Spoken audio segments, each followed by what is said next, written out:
को नमस्कार। CWP 11/590 of 2019 और इसके साथ 51 केस और हैं, 51 other connected cases. Somvir versus state of Haryana and another. वकीलों की लंबी लिस्ट है, स्क्रीन पर चल रही है। अब ये केस क्यों है, क्या है, इसके बारे में बात करते हैं। These 52 writ petition have been filed asking to challenge the merit list. ये जो 52 रिट पिटिशन है, ये मेरिट लिस्ट जो तैयार की गई उसको चैलेंज करने के लिए कोर्ट में डाली गई हैं। As prepared by the HSSC respondent number 2 for the candidate who had applied for the post under various categories pursuant to advertisement 3/2018। यानी एडवर्टाइजमेंट नंबर 3/2018 के अंदर जो पोस्ट निकली थी, उनकी भर्ती हुई है, ज्वाइन हो चुके हैं वो, उनकी जो मेरिट लिस्ट तैयार की गई है ना, उसको चैलेंज किया गया है। अब उसका मामला क्या है?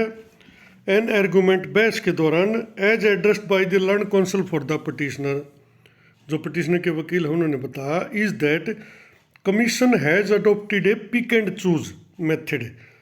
भाई उन्होंने कहा कि कमीशन ने जो है ना पिक एंड चूज मेथड अपनाया for awarding 5 marks under the socio economic criteria.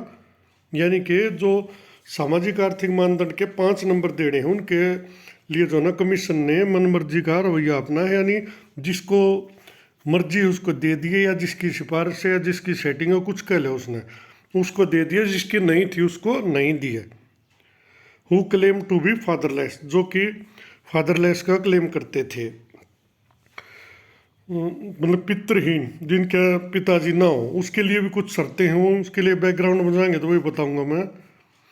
On a previous occasion it had been argued that the definition of orphan would mean a person whose both parents had expired, but there were cases which where one parent, namely the mother, was still surviving। यानी देखो उसमें advertisement में लिखा हुआ है orphan oblique window. अब orphan का मतलब आप कहीं भी सर्च करोगे तो यही निकलेगा भाई, यतीम, जिसके माँ बाप ना हो, अनाथ। लेकिन अगर किसी का पिता चला गया, माँ जिंदा है, तो उसको अनाथ नहीं कहा जा सकता। तो सवाल ये था, जब इनकी माँ जिंदा है तो इसको जो है ना 5 नंबर कैसे दे दिए? इसको दे दिए जिनको चैलेंज किया, तो भाई हमें भी मिलना चाहिए।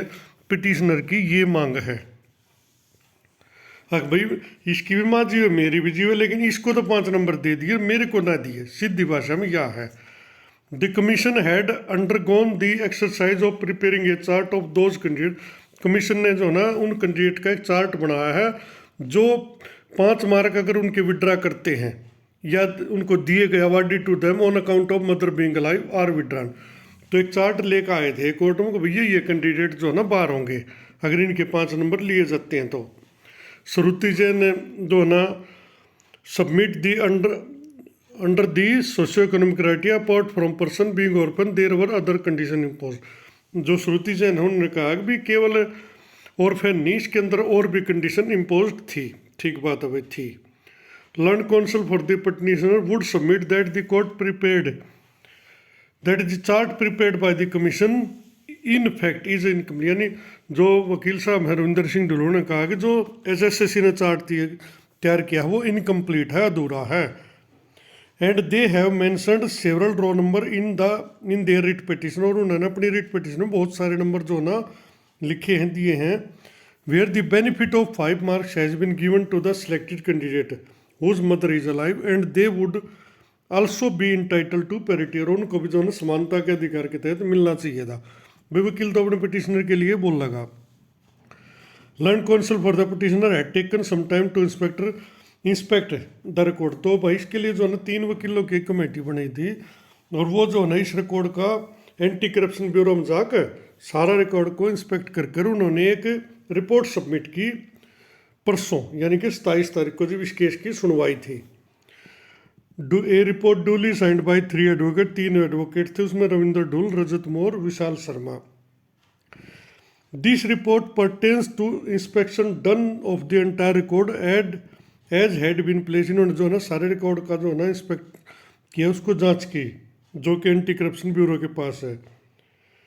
और इन्होंने आगे कहा इट वुड बी पर्टिनेंट कि इन्होंने कहा भी कोर्ट ऑर्डर से ही ये 9-3 तारीख को कोर्ट ने ऑर्डर किया था कि इंस्पेक्ट कर का हो आप। अब आगे क्या कहती है court, prima facie the inspection report does not auger well, यानी कि वो जो ना साफ सा शुभ संकेत नहीं देती है inspection report. As every roll number as mentioned in the inspect report would reveal the deficiencies of the application form, जो आवेदन पत्र की कमियां हैं उनको दर्शाती है इनकी इंस्पेक्शन रिपोर्ट।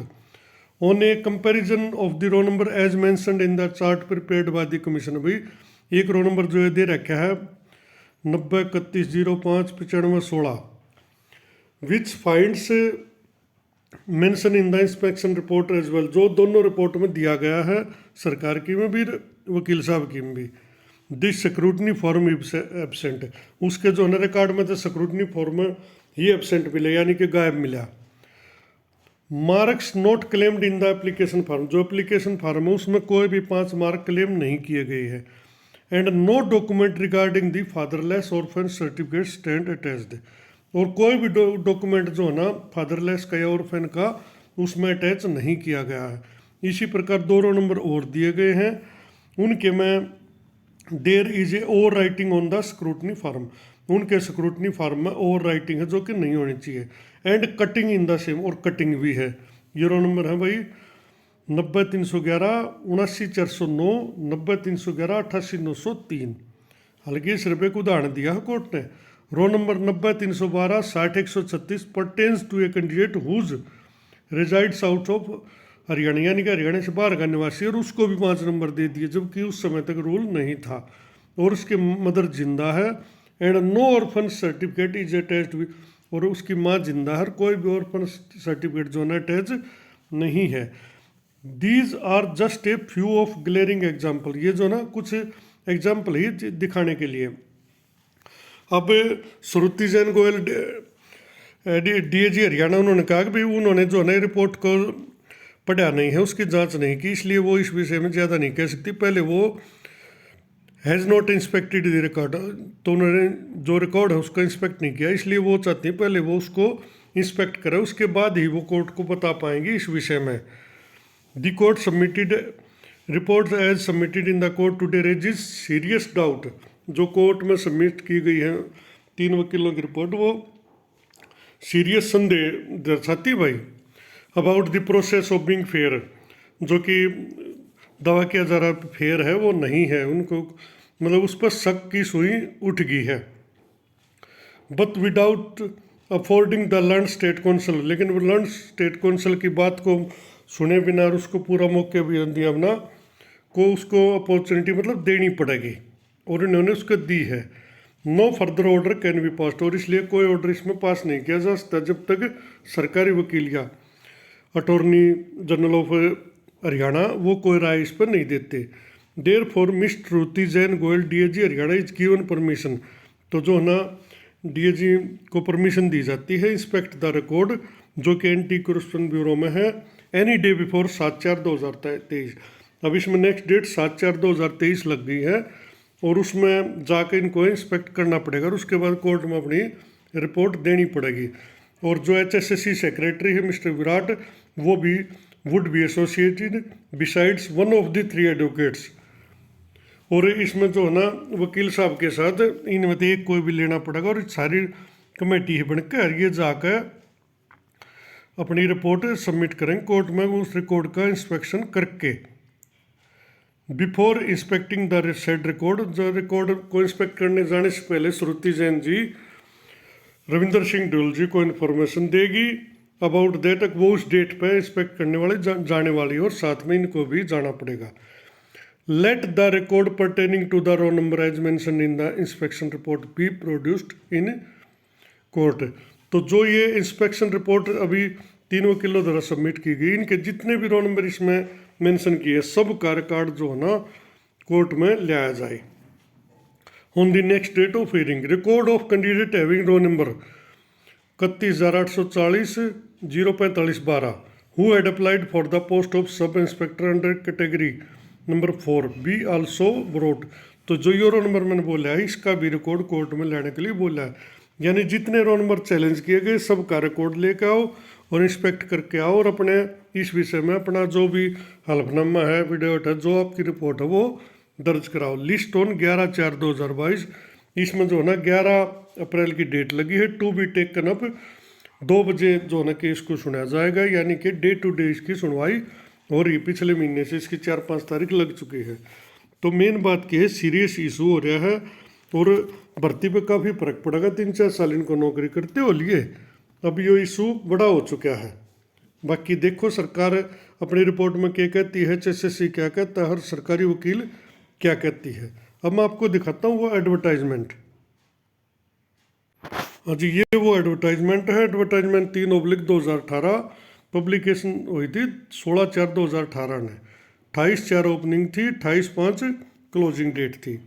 इसमें 4-5 भर्ती लिख दी थी, जैसे कैटेगरी नंबर 1 में 5,000 पोस्ट ऑफ मेल कांस्टेबल, दो नंबर में थी 1147 post of female, 500 post Indian reserve battalion की थी। उनके लिए अलग अलग क्वालिफिकेशन भी दे रखी है सबके लिए।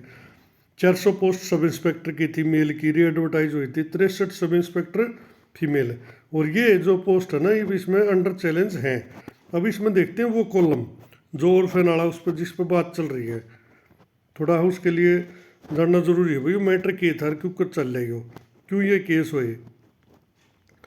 अब जब हम नीचे चलेंगे तो इसमें मिसलेनियस 10% वेटेज, 10% का वेटेज था। ये 5 नंबर तो उनको दिए गए थे भाई जिनके घर में से कोई father, mother, spouse, brother, sister, son, daughter वो कदे नौकरी पर ना रहा हो, यानी कि जॉबलेस के, जिसके परिवार में कोई सरकारी नौकरी ना हो। अब नंबर 2 कॉलम पर है 5 marks will be in case of orphan window. ये नंबर थे भाई, या तो कोई विधवा हो या ऑर्फन हो, अनाथ हो, उनको मिलने थे।